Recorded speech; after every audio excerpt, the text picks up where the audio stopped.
It's time for This Week in Science and Education, the internet show that talks about all things health research and science related, new discoveries, new cures.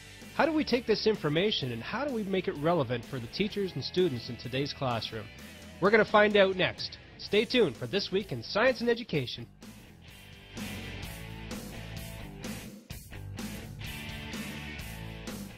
This Week in Science and Education is brought to you by Sheridan Institute of Technology and Advanced Learning. At Sheridan, students shine brighter. Visit their website at SheridanShineBrighter.com.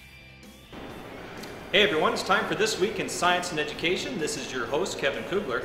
I am live today on location at the University of Windsor, where we have something called Science Rendezvous. What is Science Rendezvous? Well, we're going to find out. We're going to be interviewing students and demonstrators and scientists, find out all sorts of fascinating information about science here at the University of Windsor. Science Rendezvous coming up next. Hey everybody, I'm here with Scott Goodwin, who's a professor in the computer science department here at University of Windsor. Scott, what kind of project do you have here for folks? So this is actually the starting point for some assignments in my third year Game AI class. This first example here is students learning how to control the movement of characters in a game. In this particular example, we have two tanks that are essentially playing a game of tag with each other. And so what the students have done is program the tanks to seek out the location of the other tank. And the one that's kind of fleeing is trying to find the position of certain boxes around the area. And once one catches up with the other, they kind of switch roles. And so students are learning how to control the tanks to do that. The second example is much more elaborate. In this one, there's lots of stuff going on. There are 4 characters, and they're each making decisions about what to do next. It's probably kind of hard to see, but there is some text along here that's indicating what the characters are thinking at the current time. And they have to make decisions about where to go, who to go try and attack or try to hunt for, what weapons to use, whether to get ammunition, whether to get health, which way to go. In the background, it's probably really hard to see, but there is essentially a series of connecting lines and dots which the characters are using to navigate their way through this kind of map. And so part of what the students are doing is learning how to program these characters to search their way through the map, to make decisions about what's the most appropriate weapon to use in a given situation. For example, a shotgun is more powerful but at short range. And a rocket launcher might have an area effect, but it's slow moving, and so when you try to use it at a distance, characters could move out of the way. Okay, so it's a fairly elaborate program, and it's kind of like the last assignment that they do in that class, and they kind of work together in a really big team, so they get experience with group work as well. A few young kids out there, Scott used the term AI. AI is artificial intelligence. Right? That's right, that's correct. So, most universities teach a class in artificial intelligence, which is used in all sorts of things. We have such a class, but we also have one specifically for applications of AI to computer games. And there's quite a difference. In computer games, it's not so important that the characters actually behave intelligently, but that they appear to behave intelligently and that they deliver some element of fun. So those things are overriding concerns when you're applying AI or artificial intelligence in computer games. Whereas in more traditional artificial intelligence, we're really more interested in uncovering the fundamental principles that govern intelligence in humans and animals, etc., and trying to basically understand and apply that in machines. Scott, it sounds like you have one of the funnest jobs here at the University of Windsor. If I'm a student out there in the Canadian education system, where would you advise me to go find out some more information about AI and computer engineering at the University of Windsor? So I think the first place to look is on the website. You can go through the university website and you can find the School of Computer Science website. As well, you can look for my website. which you'll find linked off of the department page. And you can contact the department, or you can even call and arrange for a tour at some point if you like. Sounds great. I think you're going to have a lot of requests. Thank you, Scott, for taking the time. Appreciate it. Okay, so I'm here with Electro Lauren now, and she's going to talk to us about all things electricity. You're not going to electrocute me or anything, are you, Lauren? I will try my best not to, as long as you follow all of our mad science rules. I think we'll be okay. Rules? That could be a problem. Okay, Lauren, what are we doing here with the experiments? So the first thing we have here is what's called a Van de Graaff generator. It actually generates static electricity. So if I were to flip it on and turn the switch, you're going to see the belt inside start moving. And it's going to rub against itself the same way that you would rub a balloon against your head to create static electricity. Now, static electricity is electricity that doesn't move. That's why we call it static versus current. Current electricity would be moving. So here you're not going to see it until I bring my ball close enough to allow the electricity to jump. Am I safe here, Lauren? Do I need to step back? Am I okay? If you start to feel it, then you might be too. So in that same way, the electricity wants to jump into itself. Electrons can't be seen until they start moving. So if I turn it down, and unfortunately, you may not have enough hair to do our next experiment, but I do have an alternative. I've brought some of our own hair to add on to our Van de Graaff generator. So we can dress them up a little bit. When we turn it on, we're going to charge the hair. It's all going to be charged negatively, because again, we're using electrons, and electrons charge things negatively. We're going to edit that hair comment out later, Lauren, okay? So when we turn it on, you're going to see all the hair becomes charged negatively. Because it's all negative, you've probably heard opposites attract, therefore likes will repel. These things are all alike, they're going to repel themselves. So we get it on again, creating our static electricity. You'll see they're so alike, they repel quite a bit. Fly away from itself. Now, why do you have to hold the wand up after each time and touch the ball? The wand allows the ball to discharge. If we didn't discharge it, it would stay charged. So if someone did come by and touch it, or even got close enough, the electricity, instead of jumping into my ball here, would jump into that person. We also brought what we call a Tesla coil, named after Nikola Tesla, who was the inventor of the Tesla coil. It also shoots out electrons, but works in a slightly different way. So again, if I turn it on, you're going to see nothing. You hear it, there are electrons coming out of there, but again, you won't see electrons until they begin to move. The best way to get our electrons is to bring them close to a conductor. Metal, it's a fantastic conductor, and that's what I have here. So if I bring my Tesla coil closer and closer, you'll again see the electrons start to jump. Bring the Tesla coil into my conductor. So I always ask people, what does that look like? It looks like something you might see in weather during a storm. It looks a lot like lightning. Lightning, yeah, exactly. I got one. It looks a lot like lightning, right? So they tell you, staying outside when there's lightning storm, right? Because you don't want to get struck by lightning. You don't want to get burned. Right. Yes, lightning can burn you, even though lightning itself actually isn't hot. Juaneka. This is Juaneka. She's going to learn about some electricity here. Alright, so we just created a little bit of lightning from our Tesla coil. I'm going to show you how lightning can actually burn through a piece of paper. Now again, like I said, lightning isn't hot.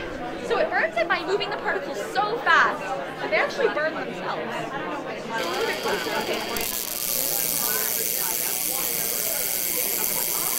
Wow, look at that. We burned right through a piece of paper.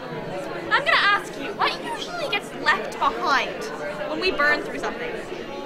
There's holes, yeah, there's holes in our paper, and a little bit of stuff on my hands, just like what you might find in your fireplace after you burn something. It's ashes, right? Have you ever heard that before? You might leave behind some ashes. Because we can't really turn our paper into nothing. We turn it into ashes. But I did bring with me a special kind of paper, and our paper is coated in chemicals that allow it to burn 1,000 times faster than regular paper. And in doing so, when I burn it, you gotta keep your eyes on this one really quick. It will disappear. When I burn this one, Whoa! it completely disappears. No tricks, no magic, just science. We leave behind absolutely nothing.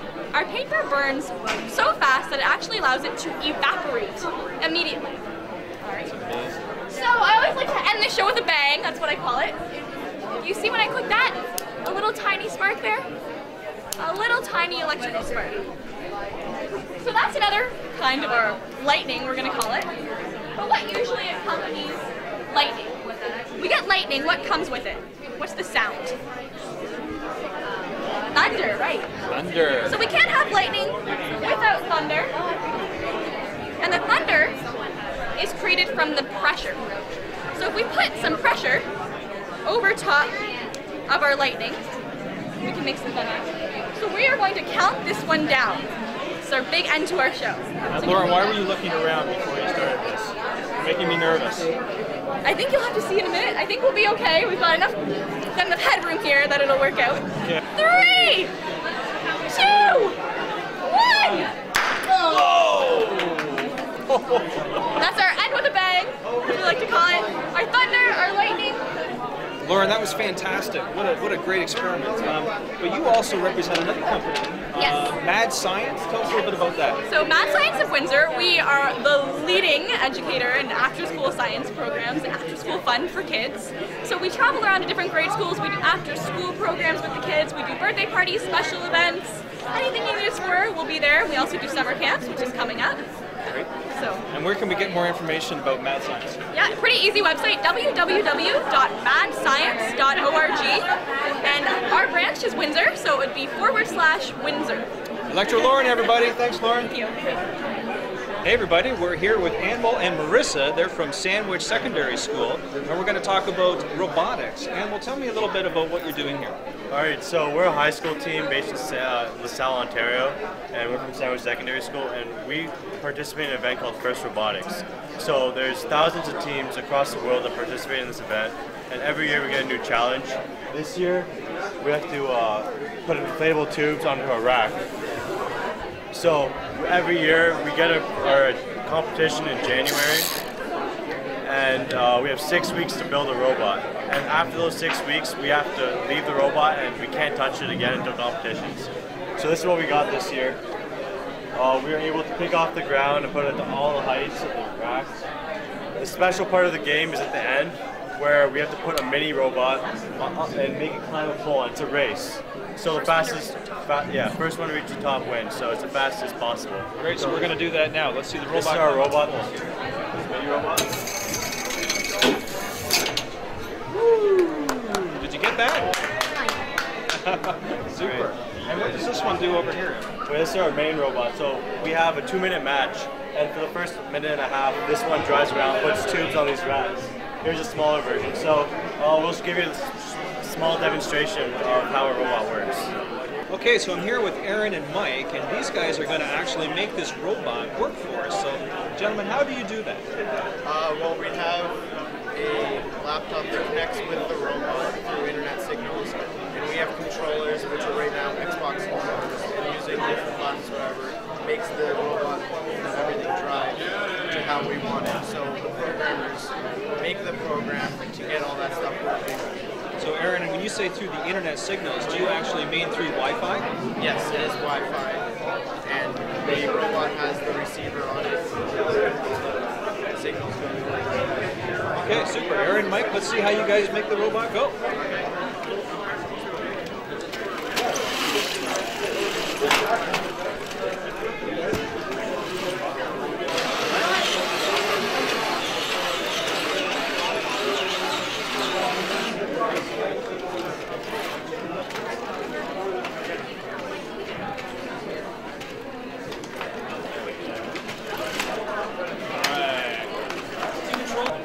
So I'm back here with my friend Anmol. Anmol, describe to me the mechanics of what we just saw here with the robot. Alright, so our robot runs on a 4-wheel drive with special kinds of wheels called mechanical wheels. They have rollers on 45-degree angles, so you're able to strafe left and right instead of just turning. And it gives an advantage, especially when you want to go around people. You can strafe instead of trying to swerve around them. We have an elevator system with a 3-to-1 pulley system for our elevator because it's a heavy arm. And what happens is the motor would turn the spool and it'll just pick up the arm and pick it back down. We have a small rotating arm in the back there. And we have a claw that opens up and down so we can open and get the tube. The final game we have sort of a deployment mechanism for the mini-bot. It just slides out like a wing, and then you just hit the front of the pole and the mini-bot would go up. So it's kind of complex, but it's also sort of basic in the fact that everything has a simple function, and it's fairly easy to fix. Our whole robot is made out of square tubing and out of extrusion. So it's extremely easy to take apart and put together. Just all these gussets that you just unscrew, and the whole thing can come apart instantly. That's Anvil, everybody, from Sandwich Secondary School. Anvil, thank you very much. Congratulations to you and your team. Thanks, fellas. Okay, so Marissa, you've actually won some awards for design, construction. Tell us a little bit about your awards, and let's show them off. All right. This year we went to 2 regional events. One was in Pittsburgh, one was in Toronto. In Pittsburgh Regional, we won an Industrial Design Award. Here. Is there any way you can change? Can we hold that up? Sure. Not only that, is there any way you can... The design is the logo for the organization we're with first. In Toronto, we won 2 awards. One was the Excellence in Design. It was for our animation. We made an animation with the computer. It was for safety. And another award we won, also in Toronto, was a Safety Award. We won it for being the safest team, all-around safety. We had the safest pit that our robot was kept in, safest team. We wore safety equipment and safety glasses, so that's how we won that award. Well, that's great. Congratulations. I'm just wondering, how many of these events or these competitions would you find yourself entering during the year? Usually a year we enter 2 regionals. They cost about $5,000 each to enter, so we have to budget our money which one we want to go to. We usually pick different ones. They're all around Canada. Well, there's 2 in Canada, 1 in Waterloo, 1 in Toronto, and they're all over the United States. So this year we chose Pittsburgh. We went to Rochester before. We went to Connecticut. There's like New Jersey ones.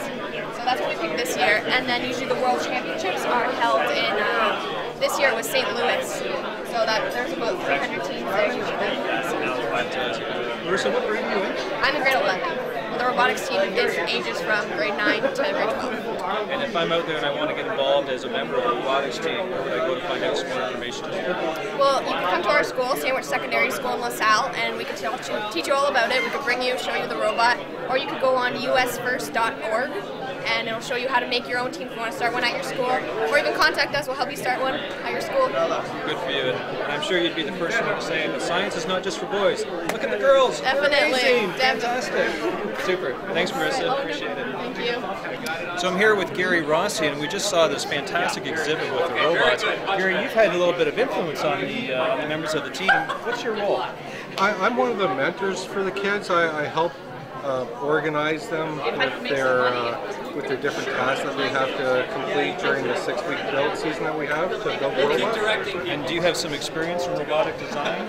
I have very little experience in robotic design, but I do have a lot of mechanical knowledge that I've gone to school for, and I've worked in the machining industry. Okay. So pretty much the design and the entire project, though, is all student-driven in terms of the actual work that goes into it, but without mentors such as yourself, well, it's probably a good thing that you're on board. Yeah, oh yeah. Dude, we have a very good, dedicated group of ex-engineers, or retired engineers, I guess you would say, and a very important teacher, Mr. Lee Awad.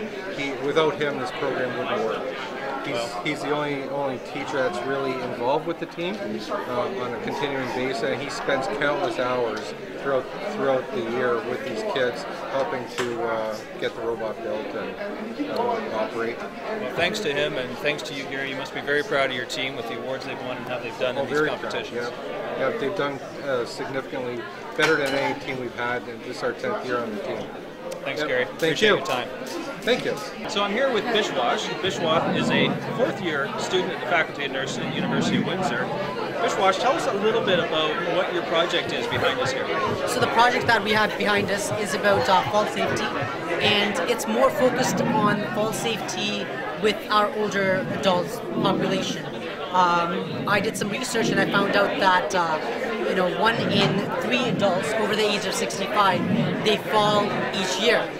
And if these adults are hospitalized after the fall, what was surprising was that only 50% of them survive past the first year of their fall, because once they're hospitalized, they're at more risk for fall. So once they fall once, they're more prone to falling again, and only 50% of them survive. So that could be quite a drain on the hospital system in Canada as well then. So your whole idea is if we can stop them from falling in the first place, we might be further ahead. Yeah. Okay, so like I said, more than 50% of people who fall, they don't survive past the first year, and that's not that good. So what we're doing here is to teach people what they can do in their homes to reduce their chances of falling. And one of the most important things that anyone can do in their homes to prevent their chances of falling is to get rid of area rugs. Area rugs are one of the most contributing factors to falls.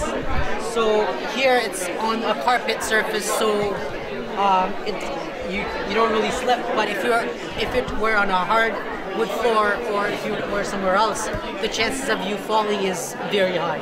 So it's not necessarily the lift that's on the carpet that people trip over, it's the fact that they get on the carpet and slide. Yeah, and that's exactly correct. So, and another thing, in the houses, if there's adequate lighting, if some houses, when people go to the basement or they climb up the stairs, there's no side rails. So if you don't have side rails, and if you don't have something to hold on to, then you might fall, because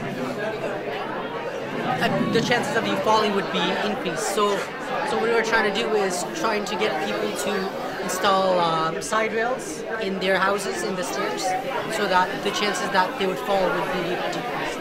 And we have some devices here behind us as well that we use toward that end as well. Talk a little bit about these. Yep, so this right here is the walker, and I'm going to demonstrate this for you.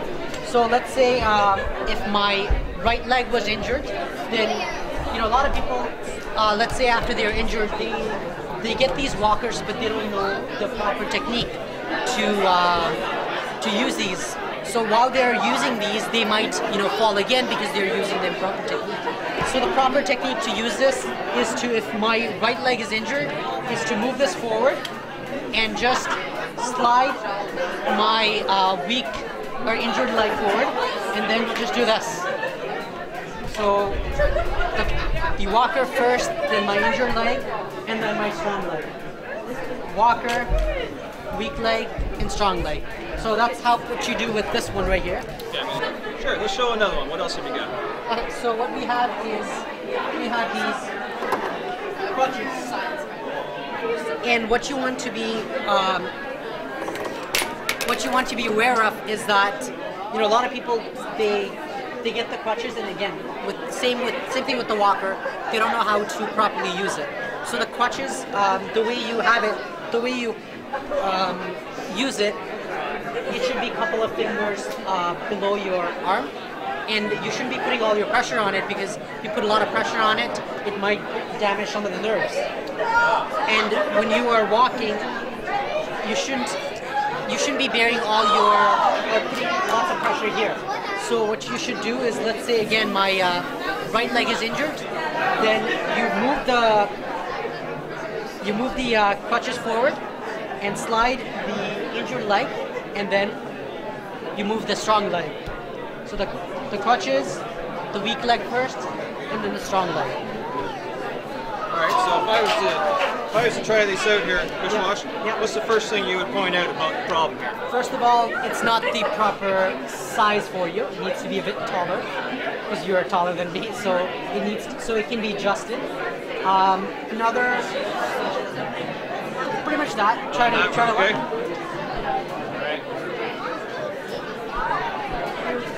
You should. Look out, Pish Pish! Look out! So okay, so not the right size for me. Not the right size, and when you move these forward first, then you should also swing your weak leg, and then you can move with your strong leg. So Pish Pish, do you have a website that people can go to get more information about this? Actually, you can visit the University of Windsor nursing website, www.uwindsor.ca/nursing, and you can probably find links there. Vishwash, thank you very much for helping make our population safe. Thank you very much. So I'm here with Dave Andrews. Dave is on faculty here in the Department of Kinesiology. Dave, you've got me hooked up here with what looks like my Batman tool belt. Explain to me what are we doing here? Well, this device allows us to show here electrodes over the muscle. So it allows us to capture the electrical activity of the muscle, which the nerve controls the muscle activation. So as you contract harder, I don't know if you can hear, we have it hooked up to a speaker, that as Kevin contracts harder, the noise gets louder, and if he relaxes, it goes down, he contracts again. If he gets really good, he can make it sound like a train, off and on. Look at that. Now, a man with lesser biceps would not be able to do this right now. That's right. That's right. Super. And what are we looking at here on screen? So if we get, what we notice here on the right-hand side is Kevin's sway pattern as he's standing on the plate. And as he's standing very quietly, it's quite tight and close to the center. But if we get Kevin to maybe act like he's swinging a hula hoop there, you'll notice that the pattern gets much, much bigger. So we're measuring the center of pressure as Kevin moves. Okay, yep, I see that. Over here you'll notice this wavy line, that's measuring the force in the vertical direction. So if you're quiet, you get a flat line. And if I get Kevin to maybe flap his arms, you'll notice that it's registering him going above his body weight, a little bit below his body weight. Now if I get Kevin to maybe jump a little bit, come right off the force plate, there you go. Look at how much bigger the change in the force is. Right? Super. And Dave, where would we use a tool like this? Well, we use these tools in research. In a lot of the studies that we do, we want to look at how people perform. So we can measure the forces that are acting on them, or we can measure how much muscle activation they're exerting at a certain time. We also use them now in our undergraduate labs, so our undergraduate students get exposed to all this technology so that when they go out into the workforce, they're extremely well prepared with skills that they'll need. Yep. All right. Dave, thanks very much for taking the time to be with us today. Appreciate it. You're welcome. Thank you very much. So here we are at Science Rendezvous at the University of Windsor. I'm here with Dr. Chitra Rankin, who is one of the organizers, if not the organizer here of the event. Dr. Rankin, tell us a little bit about Science Rendezvous and what's happening here today. So we have fun for everybody, for all ages, and for young people who are young at heart. We have a great team of organizers and volunteers. So Nadine and Jess are some of them, and Cherry, who's taking pictures right behind you, is also one of them. Cherry. So we're just trying to show people that science is fun. And when we talk about Science Rendezvous, we think of come and meet science. We're actually turning that around a little bit on its head. We're saying, come and see how science meets you. So because of that, at the University of Windsor, we have every faculty represented at this event. So we have the business faculty who helped us to design the business end of this very major event. We have human kinetics, we have, of course, all the departments of science are represented. And medical school, the engineering, then we have the arts and social sciences with the psychology and people and so on. So we have students who are in the communications department who have been involved, doing the press releases and so on. So we've tried to include almost every aspect. Law faculties involved, talking about nuclear regulation. So we have every facet of the university, and we're trying to see how science touches every individual. You don't have to be a scientist to enjoy science. And you don't have to be in the faculty of science, you can be in business. In business, right. I mean, yeah, you don't have to be a scientist to enjoy science, right? And that's really the whole message. So we've tried to make it as hands-on as possible. So you'll see we're not talking at people at all. We're actually trying to encourage people to do science. And you don't have to be a professional scientist to do science as well. So you can actually come in, make pots, you can watch dancing flames, you can get your blood pressure taken and figure out what it needs for blood pressure to, how does it work. You can find out the beneficial effects of exercise. You can figure out math tricks. You can find out about how the economies go up and down. I mean, there's just something in it for everyone. And that's just a sample of the different types of activities and events that are going on here. Dr. Rankin, how many different events do you think are actually taking place, not just at the University of Windsor, but really around the region here? So in the Windsor-Essex County, we have about 7 locations at which events are going on. But we also have, within the university itself, we have 4 major locations. One is, of course, the CAW Center where we are right now, the Student Center. But we also have events going on outside. We have the solar telescope that's set up outside in the parking lot. We have the, the dancing flames and pot making and the Baja cars, which are outside in the courtyard. We have the community garden, which is showing people about urban gardening, and that's over at California Frenchland. And so we just have, and the Lady Library has citizen science and how citizens can get involved with science. Because, for example, if you think about it, you want to buy a house and you want to figure out what's the level of radon in that property. Well, if you don't know what radon is or how people measure it, you won't really know if that's good or not. Or let's say, like me, you're going on a diet, right? And then people ask you, say, well, you can eat anything, calorie is a calorie. But then you have another group say, no, it's better to eat protein than fat. Well, how do you know for sure? If you know the science behind it, then you can make an evaluated judgment, right? So that's why we have so many different aspects and how they connect to science. And the event here, as I understand it here today as well, Dr. Rankin, is that it's open to members of the community. So I noticed, for instance, from walking around, we had young children here who were maybe as young as 6 or 7 years old, all the way up to high school age, is it? High school and adults. So we have people who are retired who want to just know what's going on. Okay. And I mean, some of that also comes from people wanting to know where their tax dollars are. Right. Right. Okay. So I think that's very important that we show the public that we're really doing excellent research, and the research has a direct impact on people's everyday lives. And Science Rendezvous is one way to come and find out how that is. And you wouldn't be able to do it without, of course, the volunteers, and we have a couple beside you. Can you introduce them for us? Yes, this is Nadine and this is Jazz. They are a couple of our volunteers who have signed up for 4 hours, and they just want to share their love of science with the public and with kids, so we can encourage people to come in and learn about things. Are you guys having fun so far at Science Rendezvous? Yeah. Well, thanks Nadine and Jess, and thanks Dr. Rankin for taking the time to speak with us today. I know you're very busy, and it's been a fantastic event. Where can people go to find more information out about Science Rendezvous and the University of Windsor? So for the Science Rendezvous, the website is sciencerendezvous.ca. For the University of Windsor, it's uwindsor.ca.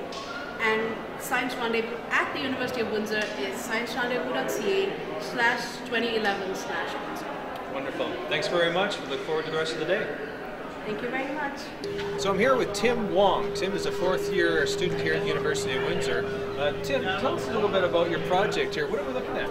Well, we were looking at a Formula SE car. So what we do, we're a group of students on campus, and we built a car to compete in a competition in Michigan every year. And we compete against universities from around the world. We have about 100 teams from all over, some from Germany, some from Australia, the US and Canada, and we compete to see who has the fastest car. And how many people do you have as members of your team? We have about 15 students, all from first year all the way to 4th year. Okay. And how fast does the car go? The fastest is about 100 kilometers an hour, but we very rarely reach that speed. On the track, there's a lot of curves and not as many straights, so about 60 kilometers an hour. Can I give it a test drive? Well, if it ran, you could. Maybe we'll just take a seat in it, see what it feels like. Yeah, go for it. All right. So, not exactly a pleasure cruise mobile. Yeah, I did down there. They're pulling on any cables. All right. This feels pretty good. I'm not sure I have any room for anybody in the back. No. But, yeah, okay. It's only a single-seater. So what's unique about this particular vehicle, Tim? Well, it uses an engine from motorcycles. So it's a 4-cylinder from the Honda CBR, 600 cc's, and it's got a restrictor to restrict how much air goes into the engine. It's mainly by the but otherwise, it's a racing car. It's built to go fast. A lot of the weight is down low as possible, lower center of gravity. As many parts as possible are made lighter. So, How do you turn it on? there's the switch on the right side, you pull it out, but there's actually no power on this car. Well, maybe next time. Thanks a lot, Tim. Appreciate your time. Put your hand here. Come. One here. Good. And I got a big ball. Okay. And you just swing it sideways. Okay. Bone for Yeah. This is a cow bone. Make it near the surface. Oh, here it is. Somebody's there. No. You did this on the surface like that. No, not that way. This way. Ah, you found something. What is that? Wow. That's mommy. What is that? It looks like a bull egg. Yeah. Wow. So now we're outside, and I'm here with Steve. Steve is from the Royal Astronomical Society of Canada in the Windsor sector. Steve, what are we doing out here with the telescopes outside in the middle of the day? Yeah, for the participants in the Science Rendezvous program, we have a booth set up inside, but to demonstrate our hobby, we've got a couple of telescopes set up. These two telescopes here have special filters built into them called hydrogen alpha filters, and so they show the sun through a very narrow wavelength of light, and it filters everything else out, so they're safe to look through. Obviously, you never want to look through a regular telescope or binoculars or anything at the sun. So we have safe filters, and it provides a very unique view of the sun that you're able to see sunspots on the surface and other kinds of features, including filaments, which are dark ribbons on the surface, and then on the edge of the sun you can see prominences or plasmas of gas that are shooting off from the edge of the sun. The telescope back here has a different type of solar filter. It's called a white light solar filter, and it allows you to look at the entire broad spectrum of light coming from the sun, but it reflects like 99.9% of the light. So again, it's safe, but what's nice about that view is the disk of the sun is white and the sunspots show up really nice. So it's just an opportunity for us to share with the public our hobby of astronomy. So Steve, you've been here all day. Have you had quite a lot of success in the number of students that come by to watch? Yeah, absolutely. There's been a lot of interest, and you can see right now there's another group coming through right now, and there's been a lot of excitement. Everybody seems to be particularly amazed that when you're looking through here and you're seeing those little flames shooting off the side of the sun, that they're actually about as big as the size of the Earth. So if the Earth was where the sun is, it would be about as big as these flames are. So everybody, that's the reaction everyone has. Wow. Now, these flames that are shooting off, are these called solar flares? Not quite. Solar flares are the super energetic prominences. These are called prominences. And flares are what essentially shoot off. They're very similar, but much higher energy.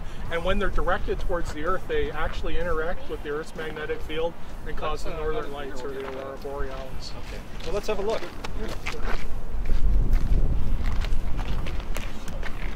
So I'm just going to shade the sun from your eye a little bit. And just get used to holding your eye so you see the red ball of the sun. Yeah.